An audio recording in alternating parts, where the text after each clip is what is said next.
Brachot 26 aujourd'hui, Bessorot Tovot, très bonne journée. C'est vrai que dans la soirée, déjà on rentre dans la journée de Yom HaShoah. Ce qui, le rabbanout d'Israël, ils ont décidé il y a 70 ans de concentrer ce soir et demain, donc ces 2 jours, pour mémorialiser toutes les personnes qui sont décédées pendant la Shoah. Vous savez, il peut y avoir beaucoup de personnes qui ont certaines questions très compliquées pour essayer de comprendre ou pas comprendre. Je pense que le message qu'on doit apprendre aujourd'hui et qui est lié à cette époque du Dieu Omer, on est en deuil sur les 24 000 élèves de Rabbi Akiva. Je crois qu'il y a un message, c'est la halakha du jour ou si vous voulez la Mishnah du jour.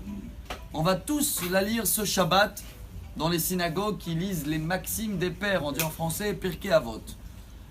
Dans la Mishnah, une avant la dernière, c'est marqué comme ça. Shimon ben Omer, Kol yamai gadalti ben hachamim, velo matzati tov lagouf, ela shetika. Rabbi Shimon était le fils de Rabban Gamliel, grand rabbin d'Israël. Il a dit, toute ma vie, j'ai grandi entre les plus grands maîtres du peuple juif et j'ai trouvé la plus grande qualité, c'est le silence. Ça veut dire quoi ce silence? Et voilà, je veux que chacun de nous comprenne bien ce message. C'est un message qui nous permette de grandir tous les jours. C'est comme ça qu'il dit Kol Yama et Gadalti. Chaque jour de ce rabbin, il a grandi. Comment?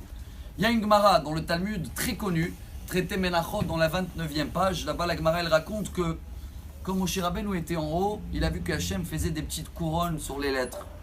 Alors il dit Hachem, pourquoi tu mets des couronnes? Tu décores les lettres? Il a dit, tu sais, dans quelques générations, il va y avoir un rabbin qui s'appelle Rabbi Akiva. Et lui, de chaque couronne, il va faire des cours entiers. Alors il a dit, waouh! Quelle est sa suite, son salaire de Rabbi Akiva? Et Hachem il a montré qu'à la fin de sa vie, Rabbi Akiva, lequel on est en ce moment en deuil sur ses 24 000 élèves, les Romains, ils ont peiné, arraché toute sa peau avec des scies en fer. Mon cher Rabbeinu, il n'a pas compris.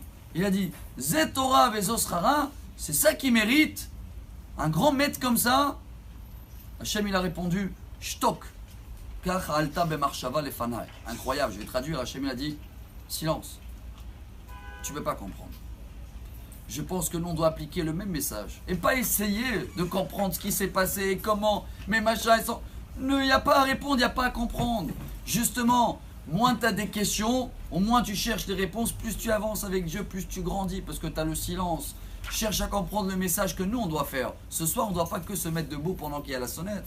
On doit rajouter des télim, chaque jour avoir une pensée à tous ces âmes qui sont plus là, faire des kaddish pour eux, faire des mishnayot. Ça s'appelle d'appliquer le message et de ne pas chercher à comprendre ou pas comprendre pour trouver des excuses pour faire ou moins faire.